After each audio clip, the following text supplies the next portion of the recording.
저는 오늘 아버지의 기쁨이 내 기쁨 되길이라는 제목으로 함께 말씀을 나누기 원합니다. 여러분, 성경을 읽을 때 어떤 관점으로 또 어떤 시각으로 성경을 읽으십니까? 묵상할 때도 마찬가지고요. 나 자신이 이 성경이 말하고 있는 성경 속에서 거론되고 있는 그 인물이 되어서 그 사건을 이렇게 바라본다면 더 깊이 이렇게 와닿는 시간들이 있습니다. 내가 탕자라면 어떻게 했을까요? 내가 또 아버지라면 이 아들과 두 아들을 둔 이 아버지의 입장이었다면 어떻게 행동했을까? 또 집안에 있었던 큰아들의 또 입장도 한번 우리가 또 생각해 볼 수 있겠죠. 그리고 일꾼들의 입장도 더불어서 생각해 보면 좋을 것입니다. 이들 각자는요, 자기 나름대로의 생각이 있어요. 삶의 방식이 있습니다. 이들은 모두 예수 그리스도께서 우리에게 설명하고자 하는 그 삶의 유형들을 말해줘요. 오늘 본문 속의 인물들뿐만 아니라 성경 속의 많은 믿음의 인물들, 그리고 또 믿음의 인물들이 아닌 이방 사람들에 이르기까지요. 물론 아버지 하나님의 그 마음을 안다는 것이 참 쉽지는 않습니다. 하나님의 마음을 어떻게 우리가 이해할 수 있겠습니까? 그런데 오늘 본문에 나오는 이 아버지를 통해서 하나님의 마음을 좀 이렇게 우리가 좀 느껴볼 수 있는 거죠. 두 아들이나 집안의 일꾼 그 종들은 이 아버지와 주인 아래서 함께 살아온 자들이라는 것을 우리가 좀 기억하며 시작했으면 좋겠어요. 전혀 무관한 사람들이 아닙니다. 다시 말하면 하나님을 믿고 섬기는 사람들을 상징하는 자들이에요. 완전히 이방 사람이나 안 믿는 자들이 아니라 그리스도 예수 안에서 하나님을 섬기고 하나님을 믿는 자들이라는 것이죠. 큰아들이라는 사람을 우리가 또 생각할 때 보면 하나님 아버지를 안 믿는 사람으로 설정할 수 없다는 것을 인정하면서 그렇게 좀 우리가 오늘 본문을 접근했으면 좋겠습니다. 하나님을 믿고 하나님의 명령을 잘 따라가는데 어김이 없이 잘 생활하는데 궁극적으로 뭘 미싱하고 있나요? 하나님 아버지의 마음을 이해하지 못하는 대명사로서 이 큰아들이 지금 등장하고 있다는 것입니다. 둘째 아들 역시 어떻습니까? 아버지 품을 떠나서 자기의 권리, 자기의 재산을 요구해서 그렇게 아버지를 떠났던 자입니다. 그럼에도 불구하고 아버지의 재산으로 이 허랑방탕한 삶을 살다가 굶어 죽기 싫어서 이제 아버지께로 돌아오는 사람, 바로 둘째 아들을 말해주고 있죠. 하나님을 믿는다고 생각하는 사람들은요, 1차적으로 이 두 아들의 삶을 대변합니다. 우리의 삶 속에 두 아들은 이렇고 우리는 따로다, 나는 다르지라고 하는 그런 생각보다는 이 두 아들 중에 나는 어떤 모습일까? 또 아버지의 두 아들을 향한 마음은 어떠할까? 뭐 이런 좀 묵상과 생각들을 가지고 좀 본문을 접근했으면 좋겠습니다. 묻겠습니다. 여러분들 큰 아들입니까? 작은 아들입니까? 저는 막내입니다. 아버지를 섬겨서 명령을 어김이 없이 잘 살고 있는 큰아들이었습니까? 아니면 아버지의 재산을 허랑방탕하게 날려버리는 삶을 살았던 둘째 아들입니까? 그들의 삶을 제대로 이해하기 위해서는 우리는 그들과 이렇게 이입해서 그들의 그 감정이나 그들의 상황들을 좀 이입할 필요가 있습니다. 자, 지금부터 아버지와 두 아들의 입장이 되어서 이 본문으로 들어가 보려고 합니다. 오늘 본문 너무나 잘 아시는 말씀이죠. 탕자의 비유라고 하면 그냥 아하 알 수 있는 본문입니다. 근데 오늘 본문 이전에 이미 두 번의 비유가 나오죠. 1대 99. 바로 양과 목자. 1대 99, 100마리의 양을 소유한 목자. 그리고 또 두 번째 비유는요. 바로 9대 1입니다. 10드라크마를 가지고 있었던 여인인데 9개 중에 10개 중에 하나를 잃어서 9개만 가지고 있었을 때 그 하나를 찾아 헤맸던 여인. 그런데 공통점이 있어요. 둘 다 잃었던 거지만 찾게 됐다는 것입니다. 양도 찾고요. 하나의 드라크마도 찾았다는 것입니다. 그래서 너무 기뻐요. 너무 기뻐해요. 혼자만 기뻐한 것이 아니라 친구들과 이웃들을 다 불러 모아서 함께 기뻐해 달라고 하는 장면이 나옵니다. 우리 그 장면을 잠깐 좀 확인해 봤으면 좋겠습니다. 누가복음 15장 6, 7절이죠. 그래서 집에 와서 친구들과 이웃을 불러 모읍니다. 그리고 말해요. 나와 함께 기뻐해 주십시오. 잃어버린 내 양을 찾았습니다. 라고 그렇게 할 거라는 겁니다. 이것을 이제 또 예수님께서 말씀하십니다. 내가 너희에게 말한다. 이와 같이 하늘에서는 회개할 필요 없는 의인 99명보다 회개하는 죄인 1명을 두고 더 기뻐할 것이다라고 말씀하시죠. 여기에 핵심이 있는 거죠. 이어서 15장 9절과 10절입니다. 동일하게 동전을 찾게 된 여인이 친구들과 이웃을 불러 모아요. 그리고 말해요. 나와 함께 기뻐해 주십시오.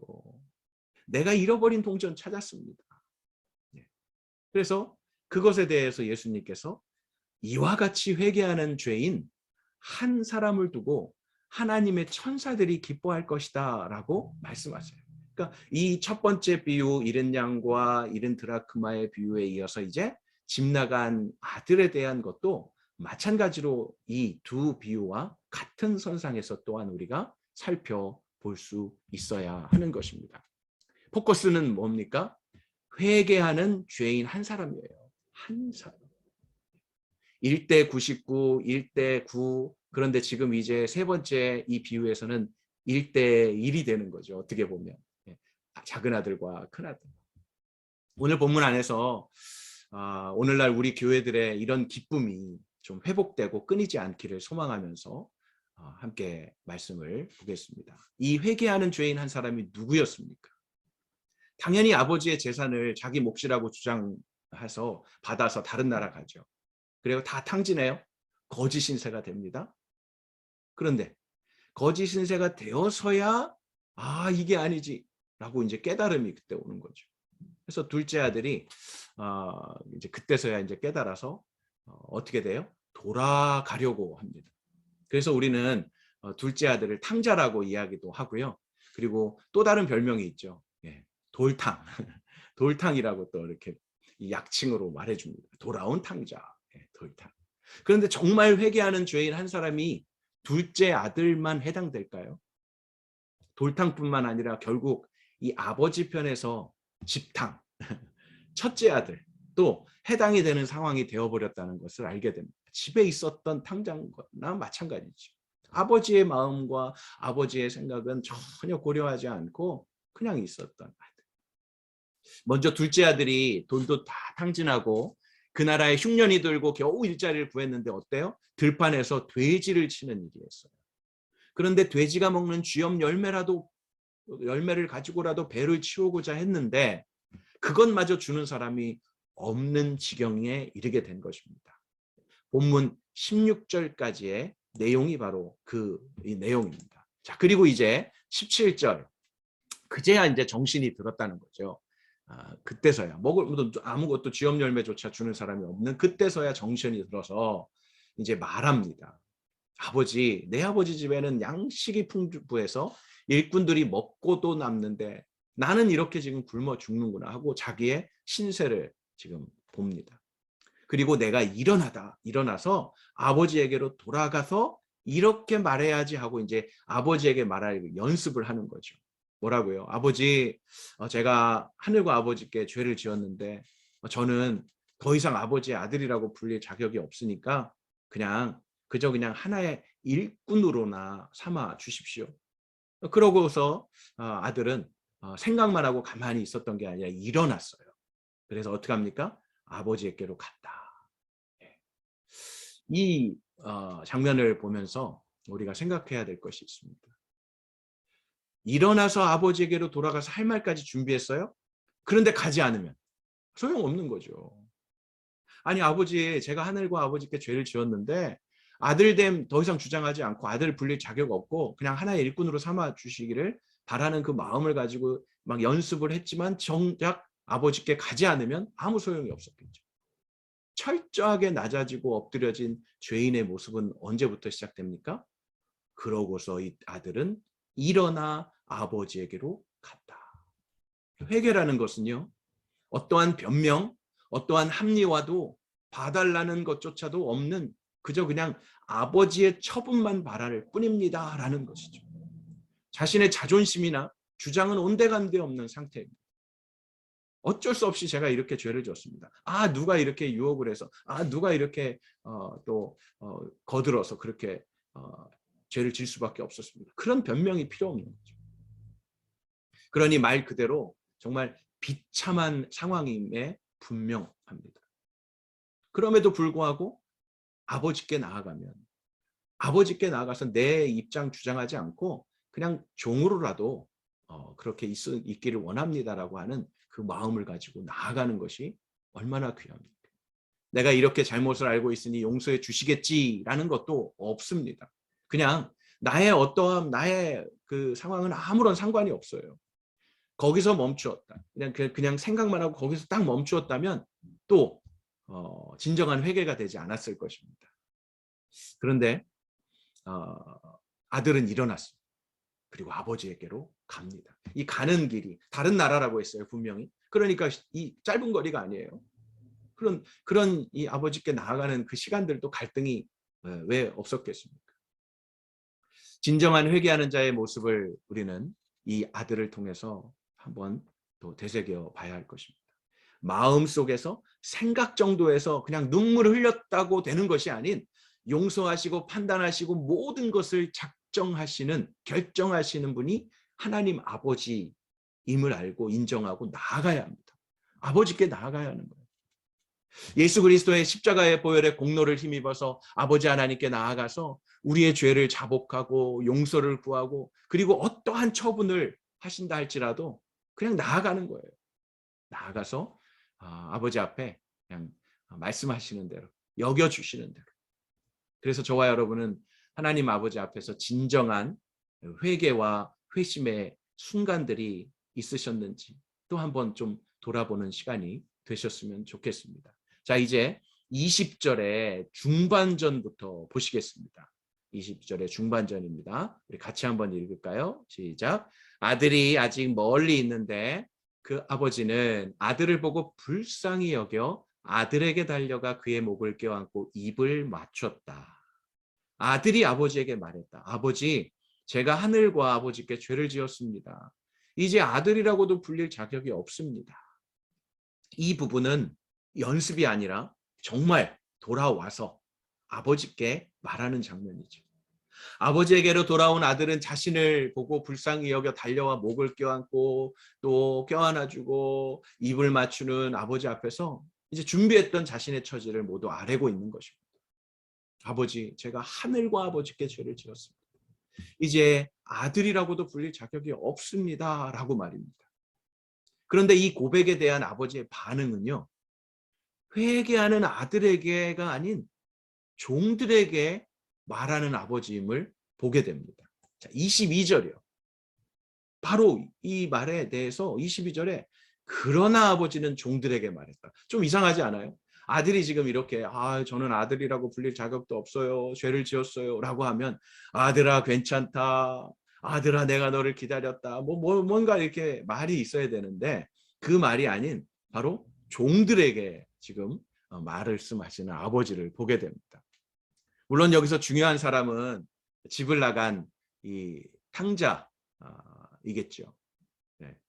그런데 주인의 그 명령에 따라서 또 아들에게 좋은 옷을 입히고 가락지를 끼우고 신발을 신기던 종들의 입장도 좀 잠깐 생각해 보자는 것입니다. 이 종들도 아버지처럼 즐거웠을까요? 종들에게 있어서 집을 나갔던 둘째 아들이 돌아왔다는 사실이 기뻤을까요? 아버지가 그를 환영했다는 사실은 뭐 어느 뭐로 보나 뭐 인정할 수 있겠지만 종들에게 있어서는 이게 과연 기쁜 일일까 생각해 보면 종들은 어찌됐든 일을 하고 있는 자들인데 그 일하는 자들에게 돌아온 아들 때문에 또 다른 일이 생긴 거죠. 가장 좋은 옷을 가져와서 입히고 손가락에 반지 끼우고 뭐 그 정도야 뭐 쉬우겠다고 생각하겠지만 신발 신기고 살찐 송아지를 끌어다가 잡아서 잔치를 벌일 준비를 하려면 또 얼마나 분주하겠어요. 아니 안 그래도 일이 많은데 말입니다.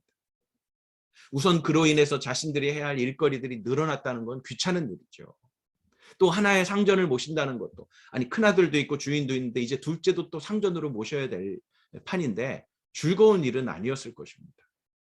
또한 이런 문제가 아니라도 하더라도 종들은 주인의 그 처사가 쉽게 납득이 되지 않았을 거예요.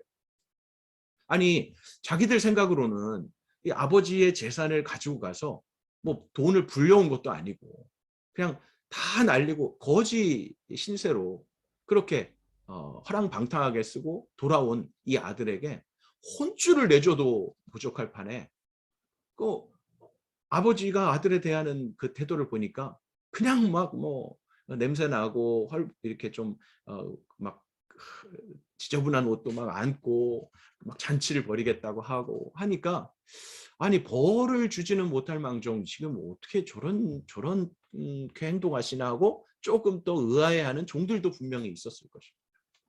우리 본문을 자세히 보면요. 사실 이 아버지가 돌아온 아들에게 하는 말은 아무것도 없습니다. 그냥 그의 목을 안고요. 입을 맞추고요. 좋아하는 것뿐이었어요. 그동안 어떻게 지냈냐. 너 내가 얼마나 기다렸는지 아냐. 뭐 그런 어떤 하소연이나 물음도 없었어요.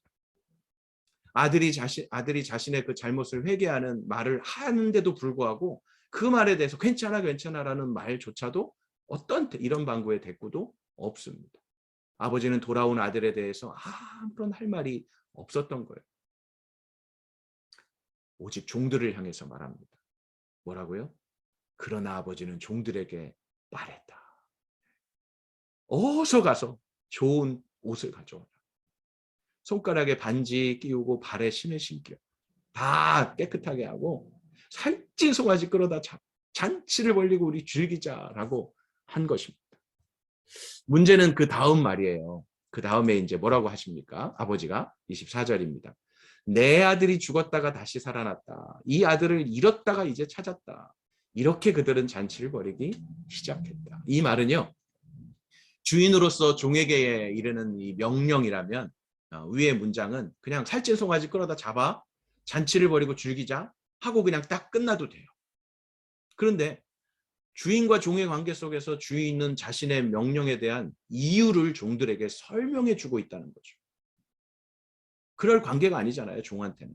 일일이 설명하지 않아도 그냥 너희들은 내가 시키는 대로 해 라고 하면 되는데 이어서 내 아들이 죽었다가 다시 살아났다. 이 아들을 잃었다가 이제 찾았다 라고 이어지고 있다는 거죠. 주인의 이 말씀이 있고 난 후에 종들이 이렇게 그들은 잔치를 벌이기 시작했다라는 그 말이 우리말 성경에는 이렇게 되어 있는데요. 개역개정에는 어떻게 되어 있는지 잠깐 살펴보겠습니다. 개역개정입니다. 이 내 아들은 죽었다가 다시 살아났으며 내가 잃었다가 다시 얻었노라 하니 그들이 즐거워하더라 라고 나오죠. 근데 뉴 킹 제임스 버전에서는 이렇게 되어 있습니다. For this my son was dead and is alive again. He was lost and is found. And they began to be merry. 예, 메리 크리스마스, 메리 기뻐하다, 메리 이렇게 이제 이렇게 돼 있는데요. 제가 지금 색칠해 놓은 for와 begin 좀 집중하셔야 됩니다. 이 우리말 번역에서는 좀 대충 번역한 것 같은 느낌이 들어요. 그러니까 이 내 아들은 죽었다가 다시 살아났으며 라고 되어 있는데 이 for에 해당하는 원문 호티라는 원어상으로 호티인데요. 이것은 왜냐하면이라는 거예요. 그러니까 왜냐하면 이 아들은 죽었다가 다시 살아서 온 거야 라고 하는 거죠. 그 왜냐하면을 이제 좀 설명해 주는 거고 그러고 난 다음에 그 왜냐하면이라는 이유를 밝히고 나니까 이제 종들이 그제서야 어땠다고요? began to be merry 됐다는 거죠. 이 began이라는 그 원어는 그 이제 에르산토라는 단어입니다. 이런 동사인데 바로 시작하다라는 동사를 쓴 거죠. 그러니까 이 이유를 밝히고 나니까 그 전까지는 일이 늘었네. 지금 그 안에도 일 많은데 막 하고 이제 그랬을지 모르는데 왜냐하면 내 아들이 죽었다가 다시 살아났단다. 잃었다가 다시 얻었으니까 우리 좀 힘내자 이렇게 이제 종들에게 말하니까 그제서야 종들이 기뻐하기 시작했다라는 거죠. 주인이 잔치를 베푸는 이유를 종들에게 설명할 필요가 있었다는 것. 그리고 종들도 주인의 그런 설명을 듣고 나서야 비로소 주인의 행동의 의미를 더 깊이 알게 되었다는 뜻이죠. 서로 또 이해함이 있어야 됩니다.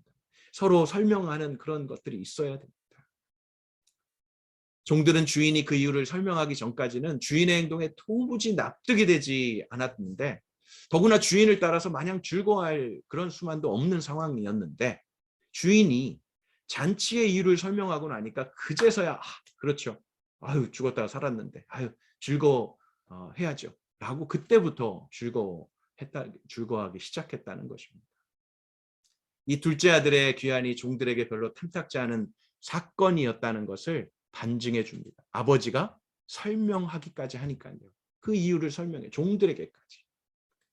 그러나 종들은 주인의 이러한 설명에 반박하지 않습니다. 이제 더 이상 반박하지 않고 그럴 권한도 없지만 주인이 못마땅할 수도 있지만 그렇지 하고 이제는 주인의 기쁨에 함께 동참하는 사람들이 되었다는 것이죠. 그러므로 이들의 즐거움은 주인의 즐거움 같이 솟아나는 즐거움이 아니었을 수 있습니다. 정말 그 아들을 맞아들이는 것이 마음 깊숙한 곳에 우러나는 즐거움이 아니었을 수 있습니다. 그러나 아버지가 아닌 주인으로서 이유를 밝혀주고 있는 그 주인의 그 즐거워하고 기뻐하는 즐거움을 그냥 따라가는 종으로 그렇게 즐거움에 함께 동참하기 시작했다는 것도 우리가 주목해야 할 상황입니다. 이해가 안 되고 납득이 안 돼도 하나님께서 기뻐하시는 일에 우리가 기뻐하는 것 당연하다는 것이죠.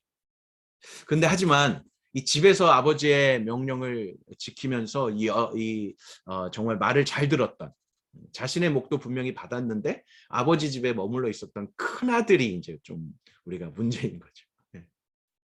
큰아들에게 있어서는 정말 이 종들처럼 그냥 기뻐하면 되는가라는 또 의문이 들게 됩니다.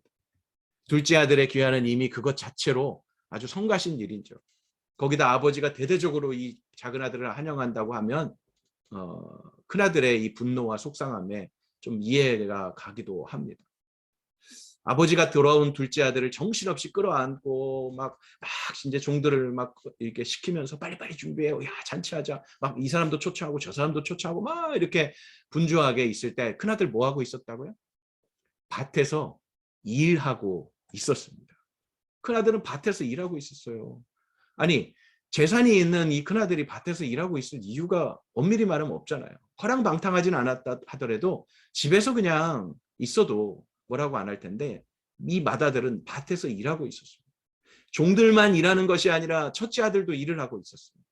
맏아들은 둘째가 아버지께 재산의 분배를 요청할 때 거기 동참하지도 않고 둘째가 먼 나라에 가서 육신의 쾌락으로 돈을 흥청망청 쓰든 말든 어떻든 아버지의 일을 거들면서 집에 있었다는 거죠. 이 맏아들이 아버지의 명령을 어긴다는 것은 상상할 수 없는 일이었습니다. 철들고 지금까지 이 맏아들은 아버지의 명령이라면 그냥 자기 생각에 불합리하다 할지라도 집에서 그냥 아버지를 받들어 모시면서 그게 최선인 줄 알고 살아왔던 성실한 인물이었습니다. 아버지께 재산의 분배를 요청한다는 것은 감히 상상할 수 없는 불효라는 사실을 그는 알았고요. 또 알고 있는 그대로 실천하기 위해서 애썼을 것입니다. 그러므로 이 맏아들을 생각해 보세요. 둘째 아들은 불효의 극치를 달리는 인간이었고 말로 해서 설득할 수 없는 인물이었음에도 불구하고 이 첫째 아들은 그냥 정말 이렇게 걱정 근심 안 시켰던 아들이죠. 그런데 이 맏아들로서는 감당하기 힘든 일이 벌어진 겁니다. 나갔던 둘째 아들이 돌아왔다는 거예요. 그런 동생이 아버지의 재산을 나누어 봤더니 제 발로 집을 나갔다가 그야말로 정말 시원했는데 다시 돌아왔다는 이 상황이 큰아들에게는 쉽지 않았을 것입니다.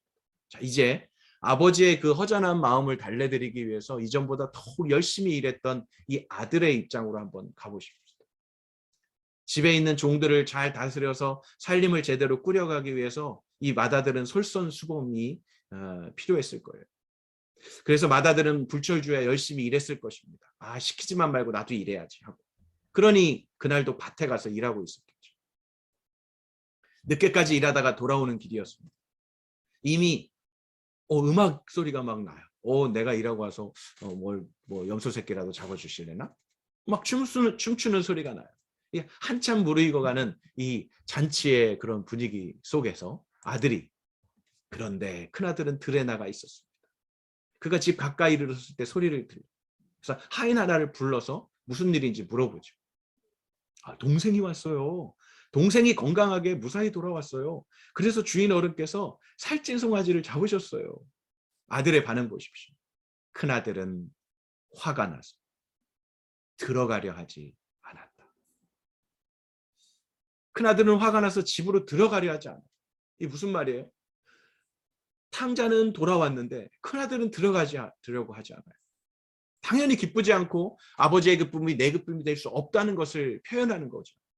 동생에 대한 그리고 아버지에 대한 원망이 그리고 화가 막 치밀어 올랐다는 것을 표현해 주는 것입니다. 들어가려 하지 않는다. 그런 큰아들의 모습을 보고 아버지는 또 어떻게 반응하고 있습니까? 아버지요. 28절 중반절입니다. 그러자 아버지가 나와 그를 달랬다. 아버지 너무 바쁘지요? 오늘 본문 속에 나오는 아버지 너무 바쁘세요. 아들이 오기도 전에 저 먼 발치에서 올까 말까 기다렸던 아버지. 아들을 보고 달려가서 안고 종들에게 이래라 저래라 또 잔치를 벌여라 막 분주하게 준비하는 아버지. 집에 들어오지도 않고 삐져가지고 있는 큰아들을 또 달래는 아버지. 얼마나 바빠요 지금.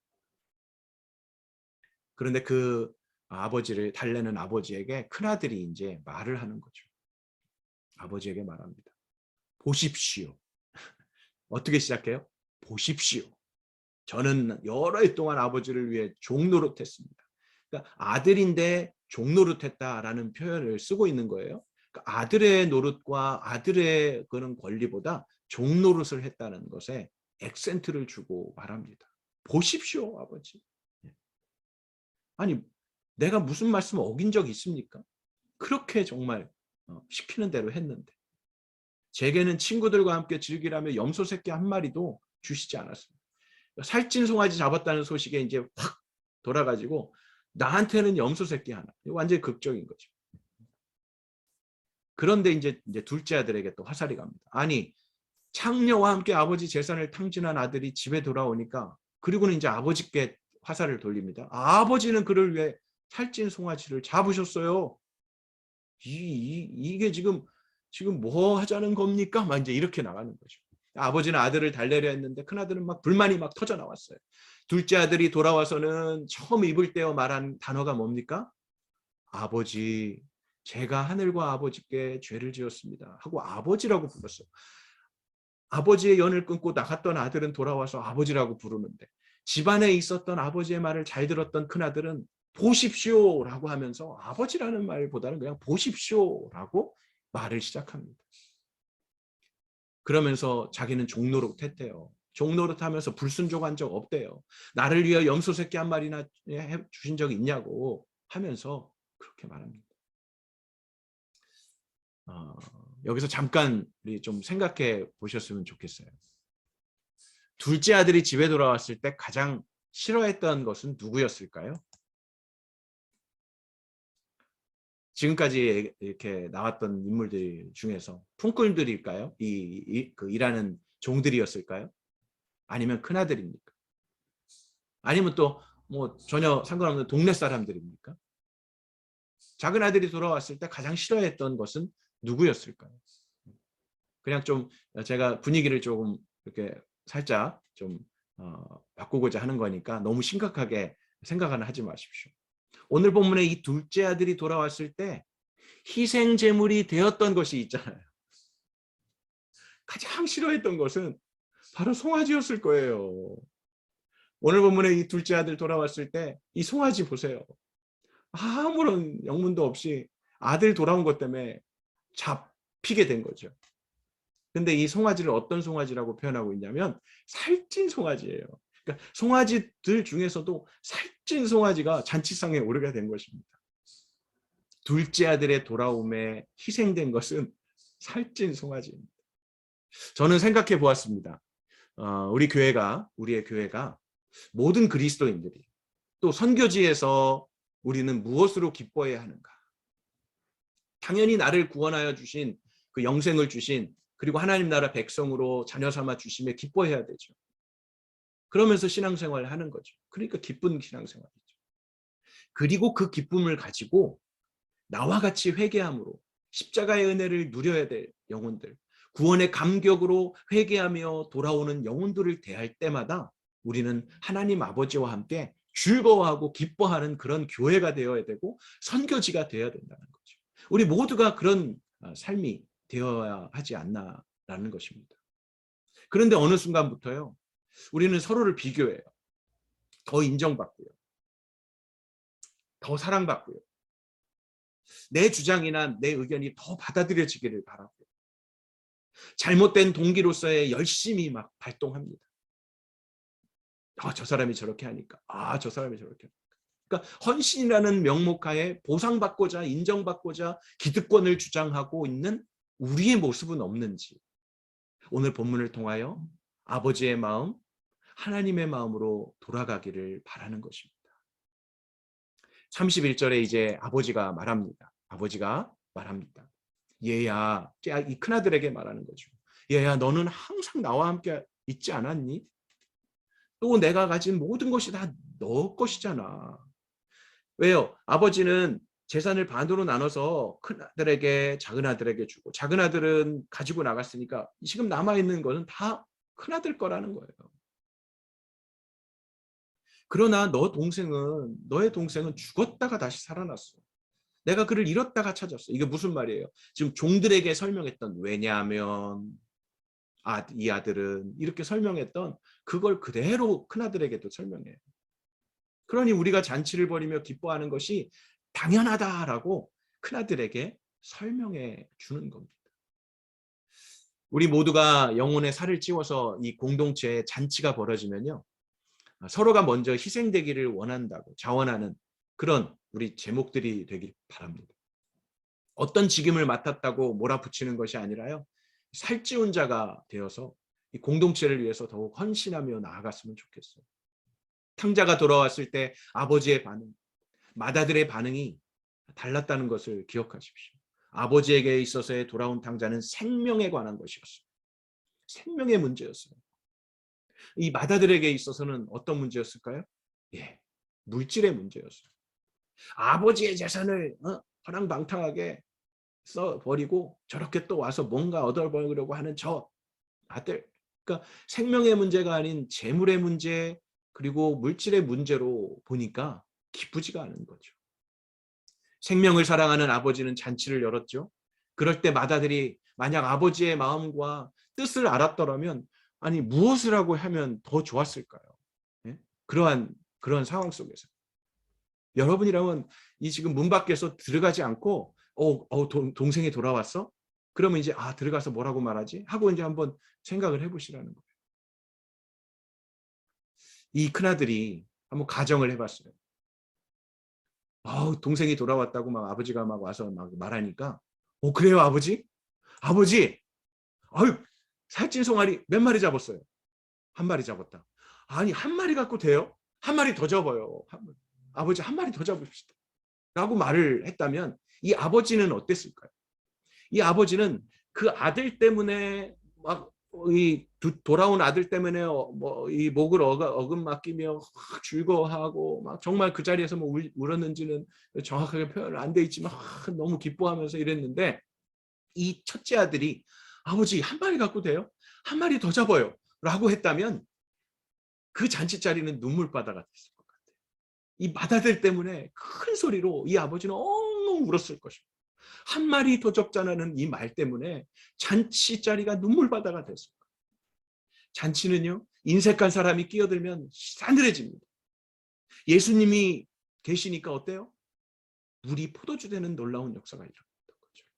헌신도 마찬가지입니다. 우리 온누리 교회는 언제든지 정말 헌신하는 사람, 그리고 한 마리 더 잡자라고 말하는 사람, 영혼의 문제를 물질의 문제나 다른 문제로 여기지 않고 영혼의 문제로 바라볼 줄 아는, 아버지의 마음으로 바라볼 줄 아는 그런 우리 온누리 교회가 됐으면 좋겠습니다. 성숙한 사람들로 날마다 잔치를 풍성하게 했으면 좋겠습니다. 그렇게 될 줄 믿습니다.